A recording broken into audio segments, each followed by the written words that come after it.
Hello and welcome to today's video. I'm here with another Minecraft tutorial showing you all in and around the server.properties file using a bucket server. Now if you create a bucket server, whether you're on a Mac or a Windows computer, it will create a server.properties file. This is the file that you use to configure your server, and it's actually quite easy to figure out. So I'm going to be running through all the different options in the file.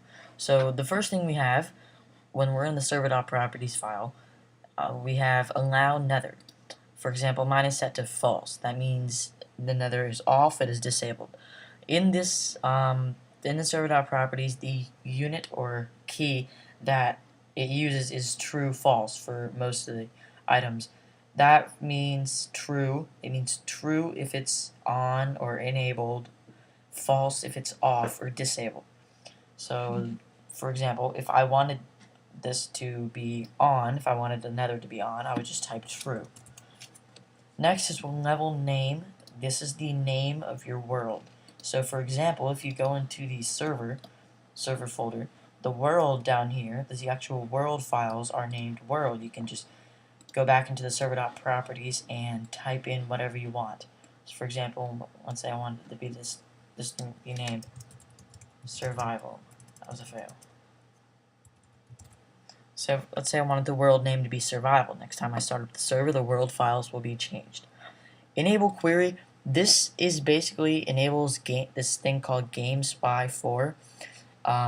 It is used to get like information about the server. So for example, if I wanted players to have their permission to be able to get information about the server, I'll just put that as true. Allow flight is pretty simple.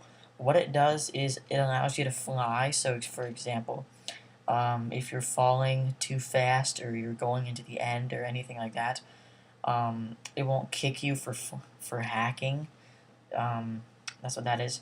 The server port, that is basically what the port that your server, is trying to connect to. So for example, the default port for 99% of all bucket servers is 25565. Now there are also different exclusive and private ports, but that's the default one. Let's see. Level type. Now, when you first don't do anything to the server.properties file, it'll say default. That means it's just the default world. It has hills, valleys, and water, and etc. Blah blah blah. But if you change it to flat, that means it's just like the flatland world. You can change it to a flat if you want. To change it, the letters have to be all caps. So, for example, if I want it to be a flat grassland world, I could just type FLAT, flat. That'll change the level type. Enable RCon. That enables remote access to the server through different machines and everything.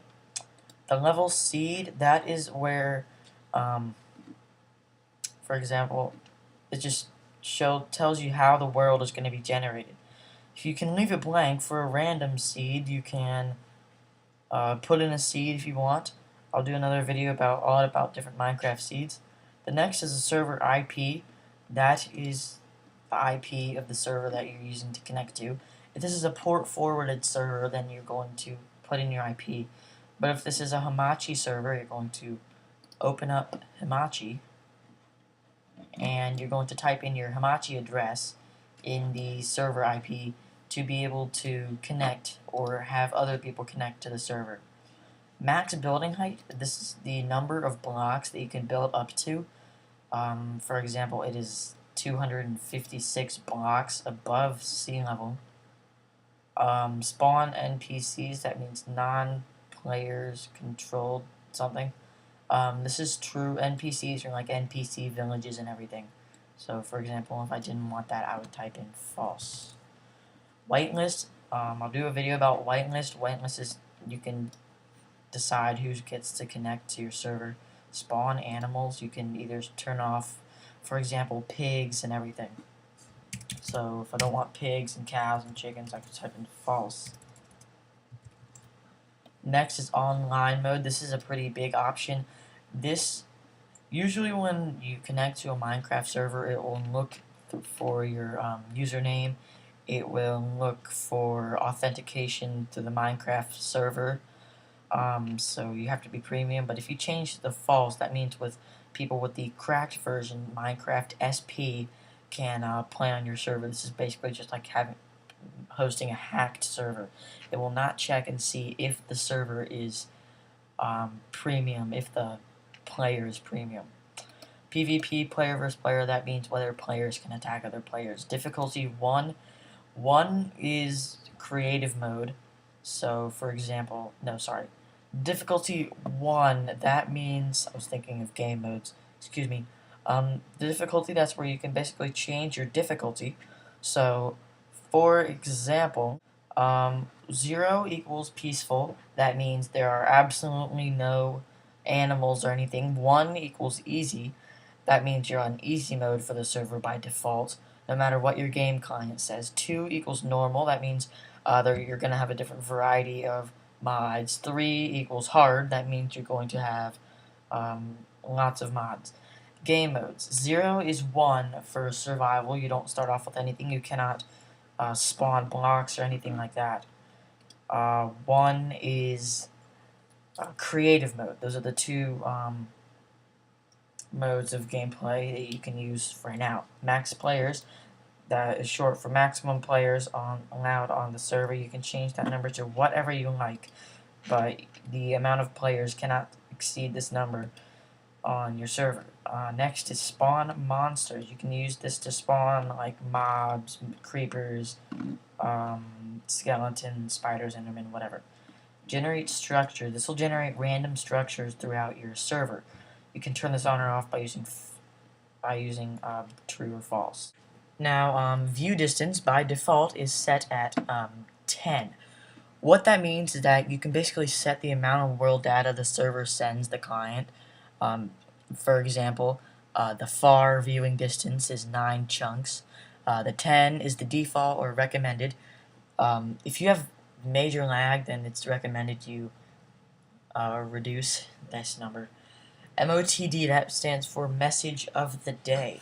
You can change that to whatever you like. So for example, if I wanted to change this to Charlie's survival server, that would mean when you open up the Minecraft client and go to the server, that's what you would see. So for example, ending it up, I will show you what that means. So we're gonna go ahead and open up Minecraft, then add the IP of the server that you put. Actually, I can't do this now because I didn't add the IP. But what it does is, for example, when you go into Minecraft and then you click multiplayer and then you add the server, it should say by default a Minecraft server, for example. It can't reach it, but right where it says cannot reach server, if it's up, it should say a Minecraft server, whatever you typed, it's a message of the day. So again, thanks for watching. I hope this video helps anybody. I take requests. I can do videos on permissions, ops. I can do a video on how to customize a bucket server, or anything, pretty much anything having to do with Minecraft, except port forwarding. So thanks for watching. I will talk to you guys in the next video. Again, check out my channel. I'm going on 200 subscribers since the reset, so thanks for watching.